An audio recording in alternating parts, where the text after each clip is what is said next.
Pinagsabay ko lang gamitin mga tol. Testing lang kung parehas ba yung mga stats na ibibigay niya. So far parehas naman. Pero ang amazing feature ni Amazfit, may voice command siya mga tol. Ito, sasample ko sa inyo. Mga tol, nagpapakulo tayo ng munggo. So bago natin siya ibaba sa low temp, siguro mga 5 minutes pa. So magsaset tayo ng alarm gamit tong relo using voice command. Ayan, kita ba? Long press lang dito. Set an alarm for 5 minutes.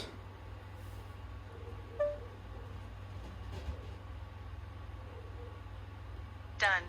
Alarm is set for 11:46 a.m. Ayan mga tol, hindi mo na kailangan magpipindot-pindot. Magsasalita ka lang. Ma-access mo yung watch gamit yung voice command. May microphone at speaker nga pala to mga tol. So ayan, testingin natin. Sagutin natin yung tawag.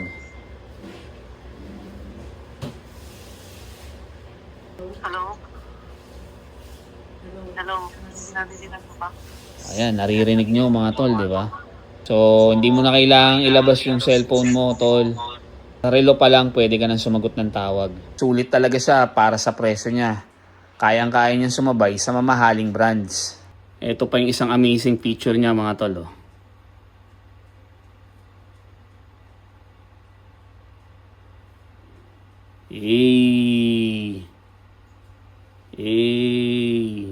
Di ba?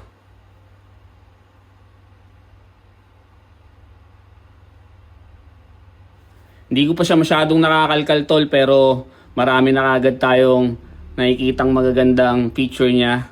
So far, amazed na amazed tayo sa, ayan na, nag-alarm na siya mga tol. Oh. Di ba? Stop na natin. Check na natin yung munggo natin. So far, okay naman yung experience natin dito sa ating bagong watch. Ayan, kitang-kita nyo, masayang masaya tayo dyan. Medyo mabigat nga lang siya mga tol compared dito sa gamit natin na Garmin. Pero yung kanyang mga features, talaga namang amazing. So yun lang, na-share ko lang konting experience ko. Isang araw ko pa lang naman nagagamit tong relo, pero ayun, marami na tayong nakikitang magagandang quality at features niya. So paano, magre-ready muna tayo ng ating munggo. Gulatin mo sila. Miyerkules pa lang, magmunggo ka na. Yun! Mapapalaban na naman tayo nito mga tol. Ayan no. Banat.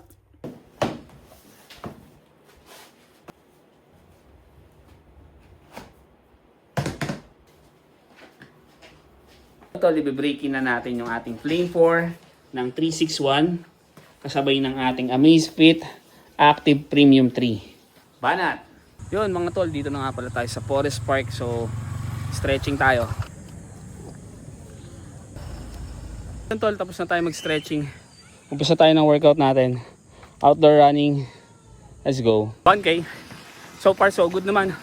Subukan natin sa paahon. Ayan oh. Tignan natin. Let's go.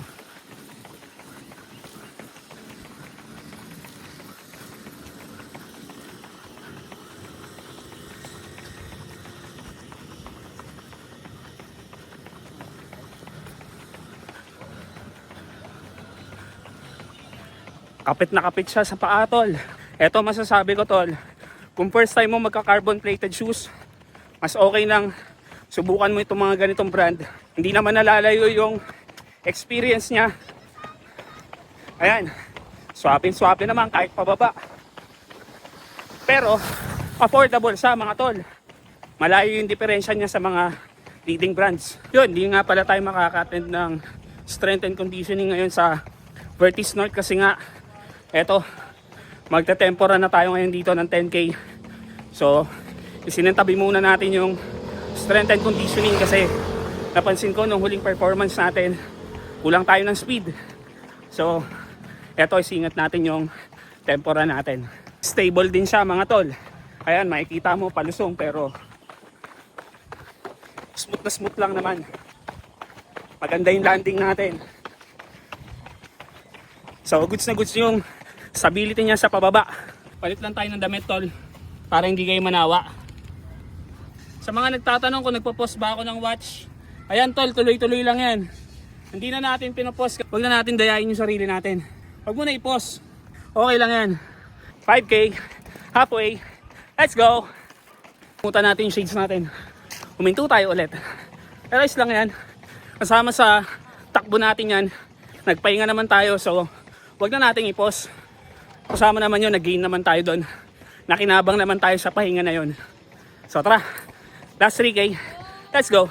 Subukan natin siya tol sa malupa at mabuhangin. Tulad na ito. Oh.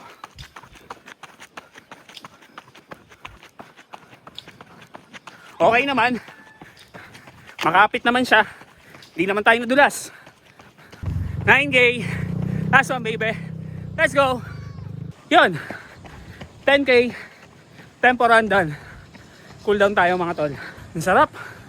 Medyo matagal na yung huling tempo run natin mga tol. Usually ang takbo natin easy run at LSD. Ngayon nakapag tempo run din. Sa wakas, ito yung lactate threshold natin tol. 116 BPM tapos 638 yung pace. Ibig sabihin yan na yung red line mo sa lactate threshold 2. Pag umabot ka ng 160 BPM habang tumatakbo, dyan na magsisimula mag-accumulate yung lactate ng mas mabilis kaysa kaya mong i-clear. Mas mabilis ka nang mapagod. Tungkol naman sa sapatos mga tol, smooth naman yung takbo natin dito. Wala naman tayong discomfort na naramdaman. Sa tingin ko kaya pa nating itakbo to ng mas malayo sa ganung pace. Siyempre yung playmate natin, painumin din natin. Alam naman tayo lang yung iinom, di ba no? So yun tol, 10K tempo run done. So dito ko natatapusin to hanggang sa mga susunod natin 3 patakbo sa buhay. Patrips here. Peace out.